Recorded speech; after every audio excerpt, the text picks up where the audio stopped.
Pull up a chair, folks. Over 50-odd years working steel and dirt, I learned a tractor is the most trusting relationship a man ever has with a machine. You climb up at first light and hand her your back, your livelihood, and your life. Most of them earn that trust. A few of them never deserved a soul behind the wheel. I'm talking about machines that turned on the very people who depended on them. Rear ends that exploded under load and threw cast iron like shrapnel. Tractors that caught fire with a man still in the seat. Brakes that quit cold on a downhill grade. Machines so top-heavy they'd roll clean over and pin a fella before he knew he was in trouble. These weren't annoyances, folks. These were the kind of failures that put a man in the hospital or in the ground. And the bills came due. Some got recalled, every unit hauled back to the dealer. Some got dragged through the courts till the lawsuits piled up and the maker quietly killed the model. And some you can't legally own in America today, no matter what, on account of clean air rules and rollover safety law. Laws written because of machines exactly like these. So today, I'll walk you through 12 tractors you can't buy in this country anymore and tell you straight what failed, who paid, and why the door got shut. We're starting with the most dangerous first and working our way down. Settle in close. Now, before we climb up on the first one, if you enjoy these old stories, do an old man a favor and hit that subscribe button. Costs you nothing, not a red cent, and it helps me keep telling them. All right, let's get to it. Number 1, International Harvester 560. Folks, if there's one machine on this list that earned its place at the very top, it's the International 560. Back in July of 1958, International threw themselves a party out at their test farm in Hinsdale, Illinois, and invited 12,000 dealers from 25 countries to come see the future. 6 cylinders, around 66 horsepower, rated for 5 plows. She looked like a beast, ready to swallow any field you pointed her at. Trouble was, they bolted that big new engine onto a rear end that hadn't been redesigned since 1939. Old bones, new muscle, and when a farmer dropped 5 plow bottoms into heavy clay and leaned on her, those ball bearings in the bull gear would shake loose, jam up, and the whole rear end housing would blow apart. I mean, explode, folks. Cast iron coming apart under a man sitting right on top of it, oftentimes with no warning, miles from the nearest help. Now, the failures weren't everywhere, but they were spectacular enough that word traveled fast. By 1959, 2/3 of households had a telephone, and bad news rode that party line faster than any tractor ever moved. The feed store buzzed with it. So in the middle of 1959, International did something that cost them dear. They recalled every 460, 560, and 660 they'd sold, whether it had broken yet or not. New differentials, tapered bearings, redesigned gears, the works. The bill came to about $19 million, which is north of $200 million in today's money. And that's the real reason you won't find one for sale new. The 560 was pulled, fixed, and discontinued generations ago. The few that survived are too old to meet a single modern emissions or safety standard, so there's no bringing one in fresh. A fine machine once they fixed her. But she nearly took a man's legs to teach that lesson. Number 2, New Holland T8390. Now, don't go thinking danger is an old-timer's problem, folks. The New Holland T8390 came out in 2011, modern as a smartphone. 8.7 liters of diesel, 390 horsepower, and a fancy continuously variable transmission called Auto Command that was supposed to be smooth as cream. Except some of those early ones had 2 problems that'll put the fear of God in any farmer. First, the transmission failed, leaving a man stranded with a 390-horse machine that wouldn't roll an inch. That's expensive and aggravating. But the second one, well, that's the one that keeps you up at night. Fire risk. A tractor's got fuel, hydraulic fluid, and a whole nest of electrical wiring, and the reports of fire danger on those early units were enough to set off real alarm. New Holland issued recalls and pulled the affected tractors out of the field. Some units were reportedly held out of service altogether until the fixes were done, a kind of ban in everything but the name. To the company's credit, they sorted it out, and the later T8390s have been solid runners. But you can't buy one of those early recalled builds in America because the recall took them off the board. When a brand new machine with GPS and computers all over it can catch fire, folks, that's a flaw nobody can forgive. Number 3, Massey Ferguson 1100. The Massey Ferguson 1100, built from 1965 to 1972, had a heart of gold and a temper to match. The Perkins diesel under the hood was one of the finest engines of its day, around 95 horsepower, durable and thrifty. If that was the whole story, she'd be a legend. But it ain't. The brakes on her were hydraulically assisted. And here's the kicker. When the engine quit, the brakes quit right along with it. Now you imagine that, folks. You're easing down a hill, engine stalls, and all of a sudden, you've got no way to stop several tons of iron. The steering went the same way, turned heavy as a boat anchor at low RPM. One fella put it plain as day. He said the 1100 tried to kill him, and he sold it the very next morning. On top of that, the hydraulic charge pumps liked to strip their splines, and you couldn't even tell which one had let go without splitting the whole tractor in half. That's a repair that'd empty a man's wallet. Massey worked on the trouble, but the reputation was set. These days, with the dealers long gone and parts going scarcer than hen's teeth, you'll never find a roadworthy one for sale, and no responsible body would put a fresh one with brakes like that into a working operation. Some machines you let rest, and the 1100 is one of them. Number 4, Case 310. Folks, here's a lesson worth remembering. A tractor don't have to be big to be dangerous. Back in the 1950s, Case put out the little 310, a 4-cylinder utility tractor around 30 horsepower, sold cheap to small farmers and weekend operators who just needed something to get the chores done. Problem was, she was underpowered. Her brakes were mechanical and weak, and worst of all, she was downright treacherous on a hillside. Narrow wheelbase, high seat, poor weight balance, and brakes that couldn't hold her. Try to turn that machine on a slope, and she'd tip right over on you. Rollovers, folks, are the #1 killer on a farm, and the 310 was practically built to roll. Reports of close calls and actual tip-overs started filtering back to Case, and the liability worries piled up until the company couldn't look away. Case pulled her from the market once they admitted the design just wasn't safe enough or strong enough to keep building. And here's why you truly can't run one today, even if you found her. A tractor that small and old has no rollover protection structure, no ROPS bar, no seatbelt cage. Modern safety law that came along in the 1970s requires that protection for tractors put to work, and the old 310 has none of it. She was a tip-over waiting on a hillside, and the years have only made her more so. Now here's the thing, folks. Every one of these is teaching you what to watch for. The weak rear ends, the brakes that quit, the machines rushed out the door. That's knowledge that'll serve you next time you're walking a dealer's lot. So if this is helping you buy smarter and safer, hit subscribe and give it a like. Costs you nothing, and it tells me to keep digging these up. All right, back to it. Number 5, Ford 6000. When Ford brought out the 6000 in 1961, folks, it looked like the future had pulled right into the dealership. Sleek lines, heavy cast grille, a gorgeous red and cream paint job. Underneath sat a brand new 10-speed power shift transmission they called Select O-Speed. Groundbreaking stuff. Should have made Ford a hero. Instead, it made him a cautionary tale. That Select O-Speed transmission was prone to flat-out catastrophic failure. A farmer would be halfway through plowing when the gears would grind, slip, and finally shatter under nothing more than honest work. The transmission just plain couldn't handle the power the engine made. Some say Ford rushed her out the door trying to answer John Deere's new 3010 and 4010, and the hurry showed. Tractors broke down in fields all across America, and dealers got buried under angry customers. So Ford did something almost unheard of in this business. They recalled every single 6,000 they'd sold.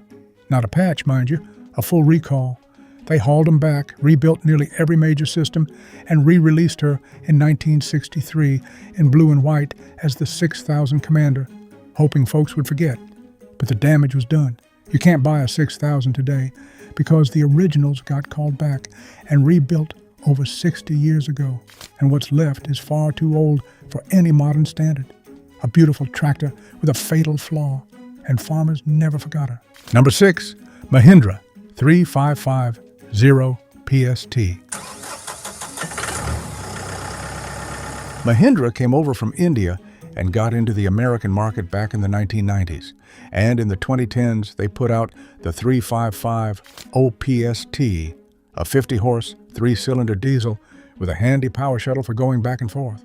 On paper, it was an affordable, capable little tractor for a small or mid-sized place. But reports started coming in of hydraulic leaks and, worse than that, brake failures. Now, a hydraulic leak alone can cost you your steering and your implement control. But brake trouble, folks, especially on a slope or with a heavy load behind you, that's the kind of thing that turns a workday into a funeral. In some markets, the 355 OPST got recalled to set those safety problems right. Here's the honest truth of it, though. Mahindra fixed the issue, and for plenty of owners, it turned out a decent machine. But a newcomer doesn't get the benefit of the doubt the way old John Deere or Case does. One safety scare gets magnified 10 times over in the eyes of a skeptical buyer. Those recalled units are gone, and the model stands as a reminder that when you ask folks to trust you with their brakes, you'd best get the brakes right the first time. Number 7, Case IH 4690. In the 1980s, when everybody was racing to build the biggest tractor on the block, Case IH rolled out the 469 OHO, 6-cylinder diesel, around 300 horsepower, a power shift transmission supposed to handle all that grunt. For a big outfit, she looked like a dream. In practice, folks, she was a nightmare. That transmission couldn't take the punishment. Power shift failures got common, and when one let go, a man was looking at a complete rebuild, weeks of downtime, and a repair bill running into the tens of thousands. Worse, she was heavy and rode top-heavy. An operator said she felt unstable in wet ground or working a hillside, with the steering going sluggish right when you needed it sharpest. A 300-horse machine that won't steer true is a hazard to everybody in the field. Case IH eventually withdrew her after the complaints kept rolling in, admitting the engineering they cut to reach that horsepower number created more grief than the power was worth. You won't find one new, of course. She's long discontinued, and a thirsty old high-emission diesel like that couldn't be sold or imported new under today's clean air rules anyhow. She's a rare sight now, remembered more for her troubles than her muscle. Number 8, Kubota BX series, early models.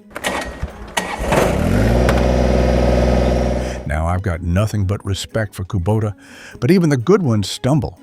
When the BX subcompacts came out in the early 2000s, they were a smash hit. Little 18 to 22 horse diesels, hydrostatic transmissions that drove easy as a riding mower, perfect for hobby farms and folks with a few acres behind the house. And that easy driving nature was part of the trouble. A whole lot of first-time owners treated these like big lawnmowers and forgot that the same physics that flips a 100-horse row crop machine flips a little one too. Some of those early BX models got recalled over rollover risk, especially with a loaded front bucket up high, or working across a side slope where the stability got thin in a hurry. There were hydraulic failures reported too, leaving folks stranded mid-job with implements they couldn't lower or unhook safely. Kubota did right by people. They recalled the affected units, hauled them back to the dealers, redesigned the hydraulics, beefed up the rollover protection, and the later BX tractors have been about as reliable as the Sunrise. But those specific early recalled models are off the market for good, called back and corrected. A rollover on a little tractor might not have the force of a big one, folks, but it'll still kill you just as dead. Number 9, Allis-Chalmers 190XT. The Allis-Chalmers 190XT, built from 1964 into the early 70s, was Allis' trying to go toe-to-toe with the John Deere 4020, six-cylinder diesel, around 93 horsepower, and that XT stood for extra turbo. When you ran her the way the engineers drew her up, she was a fine, versatile workhorse. But here's where folks got into trouble, and it's a human failing more than a machine one. A whole lot of owners couldn't resist turning up the injection pump, pushing her from 93 horse to 120 or more. Free power, or so it seemed. Thing is, the 190XT was built on a platform meant for the smaller D19, and that rear end was never made to take that abuse. Push her hard, and the rear end would let go. Grind that non-synchronized transmission a few times, and the gears would quit holding under load. Allis eventually beefed up the rear end and updated a lot of tractors in the field. But the horror stories had already spread fence to fence. You won't find a new one. She's been out of production for half a century, and the survivors are antiques. The 190XT wasn't really a wicked machine, folks. She was a machine that demanded restraint. And restraint, well, that's not always what a farmer's got in mind when there's daylight burning. Number 10, John Deere, 2010. Now, it pains me to put a green one on the list, folks, because John Deere built its whole name on reliability. But the 2010, brought out in 1960, proved even a legend can have a bad day. This was Deere's first crack at a modern four-cylinder, a big step away from the old two-bangers, around 46 horse with an 8-speed gearbox. The hydraulics were the heartache, weak, unreliable, and quick to fail under a heavy load, with belly-mounted pumps that gave nothing but grief. A farmer would get lift delays, implements dropping when they shouldn't, systems just giving up when asked to work hard. And there was a clever but flawed engine design with a deck plate sitting on the cylinder sleeves with O-rings for a seal. Sounded smart. In practice, water leaked into the oil and sleeves cracked. Deere abandoned that deck plate after this model and never used it again. And folks, that tells you everything you need to know. Add in transmission troubles and steering that fought you, and you've got a tractor that could get unsafe under the demands of real work. You can't buy one new today, naturally. She's been gone since the 60s, and parts are expensive and scarce even now. Nostalgia's wrapped around her, but anybody who's restored one knows the flaws run deep. A bold experiment that taught Deere some hard lessons and cost a few farmers plenty along the way. Number 11, Allis-Chalmers D21. Allis-Chalmers brought out the D21 in 1963 as their entry into the high horsepower wars of the 60s. Six-cylinder diesel, around 103 horsepower, 8-speed transmission, built to stand with the big boys from Deere and International. On paper, a real contender. But under a heavy load, folks, the D21 had a habit of acting up in ways that made her unsafe for the kind of work you'd buy a machine that size to do. The transmission gave trouble, the hydraulics couldn't always be counted on, and she earned herself a reputation for being a headache in demanding conditions. Allis bolted a turbocharger on her in 1965 to wring out more power, but the reliability gremlin stayed put underneath. She got discontinued in 1969 after just 6 years. Some D21s ran honest and true for their owners, but enough of them gave grief that the model never hit the success Allis was hoping for. For the Allis faithful, she's a missed opportunity. For the fella who owned one, she was a gamble, a solid workhorse one season and a constant worry the next. And like the rest of her generation, she's long out of production, too old and too dirty-burning to ever be sold new on American soil again. Number 12, International Harvester 1468. And rounding out our list, folks, is the loudest tractor International ever built, the 1468, made from 1971 to 1974. They borrowed a V8 diesel right out of their truck division, a big 549 cubic inch engine making around 146 horsepower, with twin exhausts and the rumble of a hot rod. That 8 in the model number told you the cylinder count, plain bragging. The young fellas loved the sound of her, but muscle ain't the same as good sense. That V8 had poor lugging ability next to the 6 cylinders farmers were used to, with a narrow torque band that meant you had to keep her revved up to keep her pulling, lug her down, and she didn't recover, graceful like a six would. Worse, they put the transmission and parts from the smaller one, 466, behind that big engine, so the drivetrain was working right at the ragged edge of its limits all the time. Mechanics flat out didn't like working on her. The V8 made repairs costly and complicated. Parts were dear, and that truck engine wanted specialized know-how most shops didn't have. International discontinued her after just 3 years. She's the least deadly machine on our list, more a money pit than a man killer, but she still makes the cut because you can't buy one anymore. She's a rare collector's piece now, valued for being odd more than for being any good in the field.